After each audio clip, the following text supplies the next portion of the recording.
ಕ್ರಾಂತಿನಾಡು ಕಿತ್ತೂರಿನಲ್ಲಿ ಅದ್ಧೂರಿಯಾಗಿ ಉದ್ಘಾಟನೆ ಆಯಿತು ನೂತನ ವಾಯುವ್ಯ ಸಾರಿಗೆ ಸಂಸ್ಥೆ ಬಸ್ ಡಿಪೋ.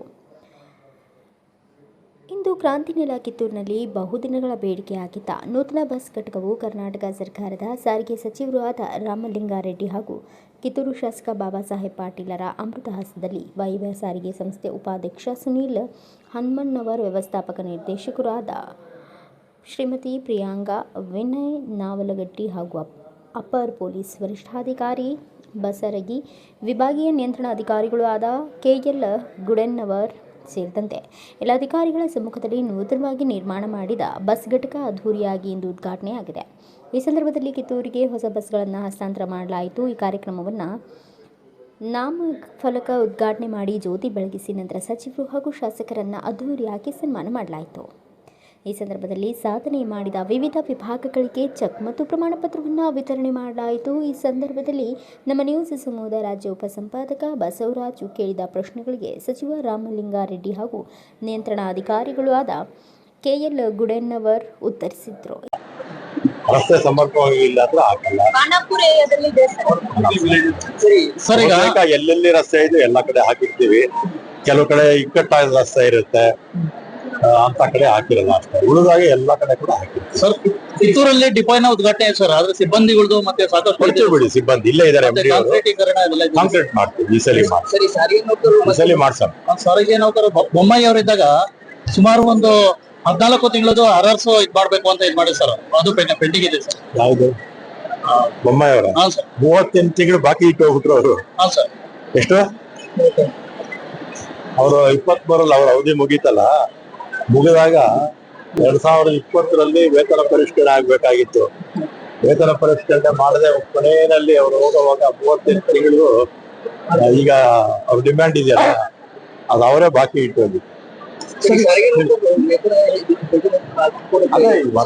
ಈಗ ನಾವು ಅನೌನ್ಸ್ಮೆಂಟ್ ಮಾಡಿದೀವಿ. 26 ತಿಂಗಳು ಕೊಡ್ತೀವಿ. ಏಪ್ರಿಲ್ 1ರಿಂದ 25ನೇ ತಿಂಗಳಿಂದ ಕೊಡ್ತೀವಿ. ಕೇಳ್ತಾರೆ ಅವರು. ಕೇಳಿದ್ರೆ ನಾವು ತಪ್ಪು ಅಂತ ಹೇಳಕ್ಕಾಗತ್ತಾ? ಅದರ ಸರ್ಕಾರದ ನಿಲುವು ನಾವು ಹೇಳಿದ್ವಿ.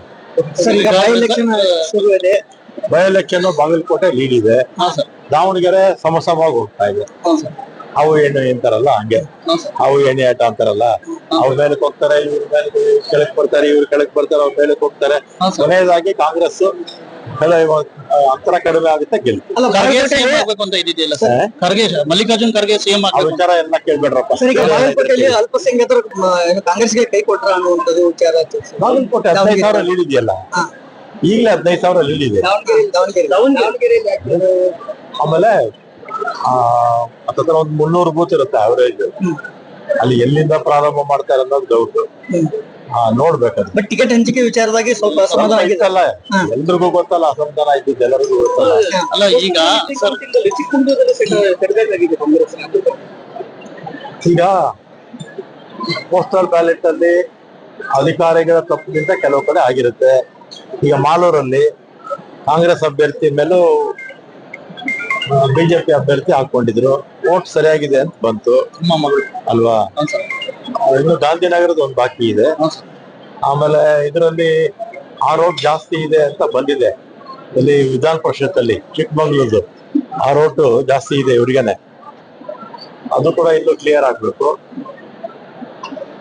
ಅದು ಲೋಪದೋಷಗಳು ಯಾರು ಚುನಾವಣೆ ಅಧಿಕಾರಿ ಇರ್ತಾರೆ ಕರೆಕ್ಟ್ ಆಗಿ ಮಾಡಿದ್ರೆ ಕೆಲವು ಸಂದರ್ಭದಲ್ಲಿ ಕಾನೂನು ಚೌಕಟ್ಟಲ್ಲಿ ಸರಿಯಾಗಿರುತ್ತೆ, ಕೆಲವು ಸಂದರ್ಭದಲ್ಲಿ ತಪ್ಪು ಮಾಡಿದಾಗ. ಸರ್, ಇವತ್ತು ಉಪಚುನಾವಣೆ ಫಲಿತಾಂಶ ಬರ್ತಾ ಇದೆ. ಉಪಚುನಾವಣೆ ಫಲಿತಾಂಶ ಬಳಿಕ ಮತ್ತೆ ರಾಜ್ಯ ರಾಜಕಾರಣದಲ್ಲಿ ಬದಲಾವಣೆ ಚರ್ಚೆ ಶುರು ಆಗುತ್ತೆ ಅನ್ನೋ ಚರ್ಚೆ ಇದೆ ಸರ್. ನಮ್ಮ ರಾಜ್ಯದಲ್ಲಿ ಏನಾಗಲ್ಲ. ಹೈಕಮಾಂಡ್ ಏನ್ ತೀರ್ಮಾನ ಮಾಡ್ತಾರೆ ಅದಕ್ಕೆ ಸಿದ್ದರಾಮಯ್ಯನವರು, ಶಿವಕುಮಾರ್ ಅವರು ಎಲ್ಲರೂ ಕೂಡ ಬದಲಾಗಿಲ್ಲ.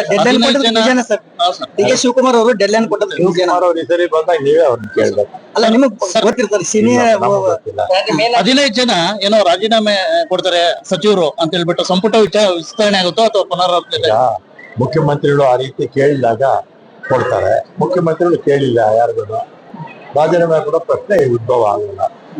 ಕೇಳಿದಂತ ಸಂದರ್ಭದಲ್ಲಿ ಕೊಡ್ಬೇಕು. ಹೈಕಮಾಂಡ್ ಇಷ್ಟೊಂದು ಗಂಭೀರವಾಗಿ, ಅಂದ್ರೆ ಈ ರಾಜ್ಯದಲ್ಲಿ ಇಷ್ಟೊಂದು ಸಮಸ್ಯೆ ಇದೆ, ಗಂಭೀರವಾಗಿ ಸ್ಥಾನ ವಿಚಾರವಾಗಿ ಸಾಕಷ್ಟು ಗೊಂದಲ ಇದೆ, ಅದನ್ನ ಯಾಕೆ ಬಗೆಹರಿಸಬೇಕಾಗಿತ್ತು? ಅದೇ ಯಾಕೆ ಬಗೆಹರಿಸಬೇಕಾಗಿತ್ತು.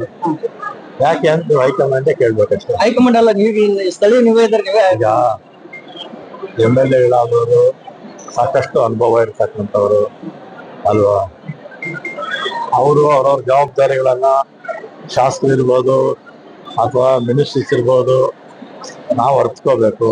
ಮಾಧ್ಯಮಗಳು ಹೋಗ್ಬಾರ್ದು ಅನ್ನೋದು, ಮಾಧ್ಯಮಗಳು ಹೋದ್ರೆ ಪಕ್ಷ ಡ್ಯಾಮೇಜ್ ಆಗುತ್ತೆ ಅಂತ ನಾವು ತಿಳ್ಕೋಬೇಕು. ತಿಳ್ಕೊಳ್ತಾ ಇದ್ರೆ ಈ ರೀತಿ ಗೊಂದಲ ಆಗುತ್ತೆ.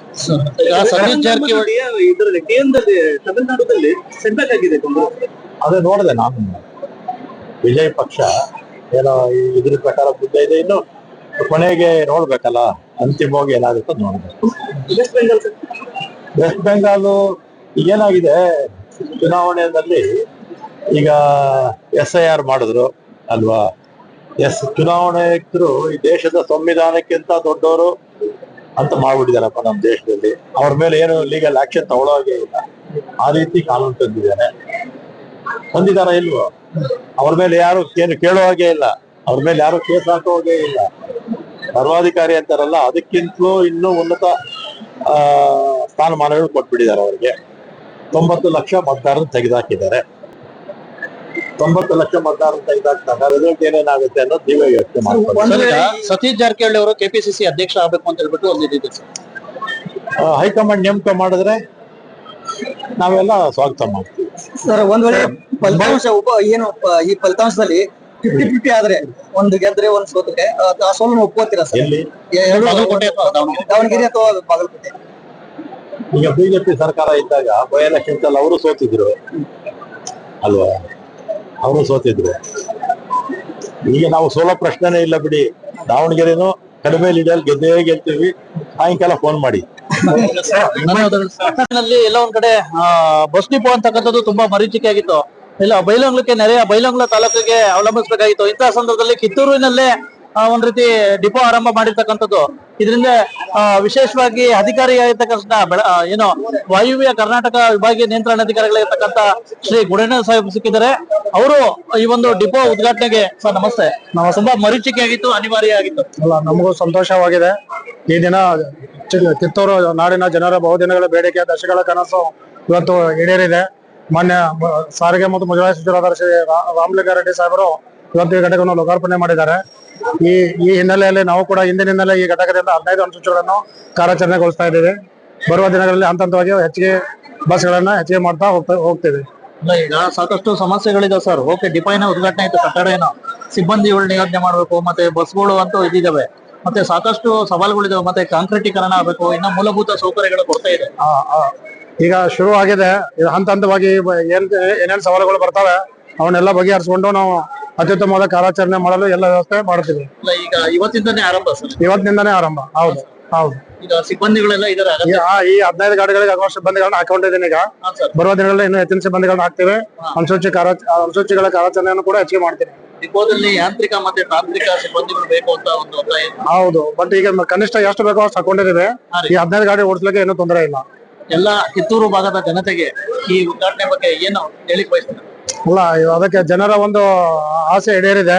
ಇದನ್ನ ಸದುಪಯೋಗ ಪಡಿಸ್ಕೊಳ್ಬೇಕು ಮತ್ತು ನಮಗೆ ಸಪೋರ್ಟಿವ್ ಆಗಿರ್ಬೇಕು.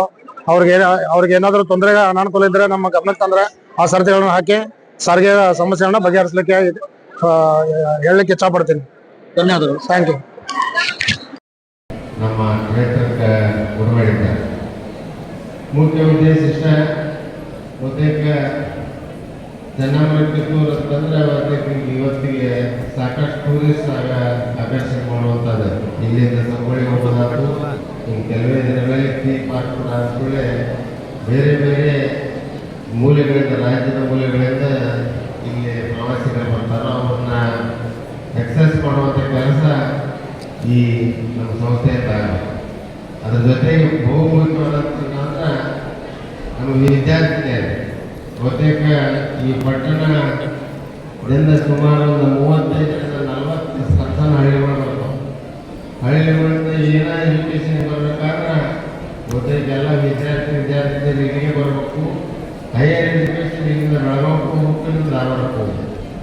ಆ ನಿಟ್ಟಿನಲ್ಲಿ ಎಲ್ಲರಿಗೂ ಮೊದಲನೇದ ಆದ್ಯತೆ ಅಂತ ಮೊದಲನೇದು ಹೇಳ್ತೀನಿ, ಇವತ್ತಿಗೂ ಹೇಳ್ತೀನಿ. ನಿನ್ನೆ ಕೂಡ ರೂಲ್ಸ್ ಎಲ್ಲ ಬಹುತೇಕ ಯಾರೇ ಸ್ಟೂಡೆಂಟ್ಸಿಗೆ ಅನಾನುಕೂಲತೆ ಆಗದಾಗ ರೂಟ್ ಕರೆಕ್ಟಾಗಿ ಪಿಕಪ್ ಆಗಬೇಕು, ಸಂಜೆ ಡ್ರಾಪ್ ಆಗಬೇಕು ಅನ್ನೋಂಥ ಉದ್ದೇಶ ಇದು ಮಾತಾಡಿದ್ರು. ಡೆಫಿನೆಟಾಗಿ ಕೆಲವೇ ಕೆಲವು ದಿವಸದಲ್ಲಿ ಅದನ್ನು ಎಕ್ಸೆಪ್ಟ್ ಮಾಡ್ಕೊಂಬಂತನ್ನುವಂಥದ್ದು ಎಲ್ಲ ಎಕ್ಸೆಪ್ಟ್ ರೆಡಿ ಇದ್ದಾವೆ.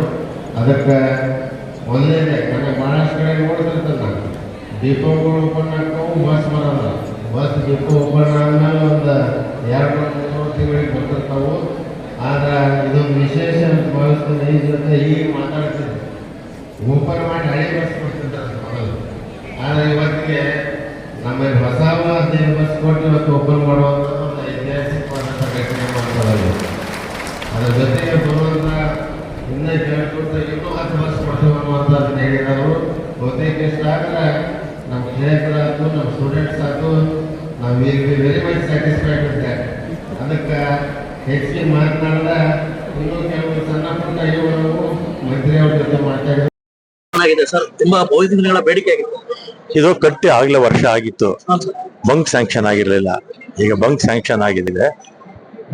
ಮತ್ತೆ ಹೊಸ ಬಸ್ಸು ಕೂಡ ಕೊಟ್ಟಿದ್ದೀವಿ. ಕಾಂಕ್ರೀಟ್ ಹಾಕ್ಬೇಕು ಅಂತ ಶಾಸಕರಿಗೆ ಕೇಳಿದ್ದಾರೆ, ಕಾಂಕ್ರೀಟು ಹಾಕ್ಕೊಡ್ತೀವಿ. ಸಾಕಷ್ಟು ಸಮಸ್ಯೆಗಳಿದೆ. ಡಿಪೋನ ಓಪನ್ ಆಯ್ತು, ಸಿಬ್ಬಂದಿ ಕೊಡ್ತಾರೆ, ಸಿಬ್ಬಂದಿ ಕೊಡ್ತೀವಿ, ಏನ್ ತೊಂದರೆ ಏನೇ ಇಲ್ಲ. ರಿಕ್ರೂಟ್ಮೆಂಟ್ ಮಾಡಿದೀವಿ, ರಿಕ್ರೂಟ್ಮೆಂಟ್ ಆಗಿದೆ, ಸಿಬ್ಬಂದಿ ಕೊರತೆ ಏನಿಲ್ಲ, ತಕ್ಷಣ ಕೊಡ್ತೀವಿ, ಏನ್ ತೊಂದರೆ ಇಲ್ಲ. ಇಲ್ಲಿರ್ತಕ್ಕಂಥ ಶಾಸಕರ ವಿಶೇಷ ಪ್ರಯತ್ನದಿಂದ ಉದ್ಘಾಟನೆ ಆಗಿದೆ. ಶಾಸಕರ ಬಗ್ಗೆ ಶಾಸಕರು ಅವರ ಪ್ರಯತ್ನ, ಈ ಹೊಸ ಎಲ್ಲ ಬಸ್ಸುಗಳೆಲ್ಲ ಕೊಡ್ಬೇಕು ಅಂತ ಅವರೆಲ್ಲ ಪ್ರಯತ್ನದಿಂದಾನೇ ಆಗಿರೋದು. ಅವರು ಈ ಕ್ಷೇತ್ರದಲ್ಲಿ ಒಳ್ಳೆ ಕೆಲಸ ಮಾಡ್ತಾ ಇದ್ದಾರೆ. ಮುಂದಕ್ಕೆ ಅವ್ರಿಗೂ ಕೂಡ ಒಳ್ಳೆ ಭವಿಷ್ಯ ಇದೆ. ಈ ಸಂದರ್ಭದಲ್ಲಿ ಅಭಿಯಂತರರುಗಳಾದ ಸೋಮಣ್ಣ ಅಂಗಡಿ, ಸಿದ್ದೇಶ್ವರ, ಎನ್ ಶಿವಮೂರ್ತಿ ಹಾಗೂ ತಿಮ್ಮಾರೆಡ್ಡಿ, ದಿನೇಶ್ ಶಿರಾಸಾಟಿ, ತಹಸೀಲ್ದಾರ್ ಕಲಗೌಡ ಪಾಟೀಲ್ ಸೇರಿದಂತೆ ವಿವಿಧ ಅಧಿಕಾರಿಗಳು, ಸಿಬ್ಬಂದಿಗಳು ಹಾಗೂ ಕಿತ್ತೂರಿನ ಮುಖಂಡರು ಉಪಸ್ಥಿತರಿದ್ದರು. ಒಟ್ಟಾರೆ ಕ್ರಾಂತಿ ನೆಲ ಕಿತ್ತೂರಿಗೆ ಬಹುದಿನಗಳ ಬೇಡಿಕೆಯಾಗಿದ್ದ ನೂತನ ಬಸ್ ಘಟಕದ ಡಿಪೋ ಅದ್ದೂರಿಯಾಗಿ ಉದ್ಘಾಟನೆಗೊಂಡಿತ್ತು. ಬ್ಯೂರೋ ರಿಪೋರ್ಟ್ ಬಸವರಾಜು, ಭಾರತ ವೈಭವ news, Kittur. Thanks for watching. Read, discuss and debate with editor Dr. Yan Prashant Rao. Wanted reporters in print, digital and visual media for Bharat Vaibhav Daily Newspaper, BV News 5 Channel and BV Fast Web News from all the talukas of Karnataka, Goa and Maharashtra. If interested, send your resume to 9019229369.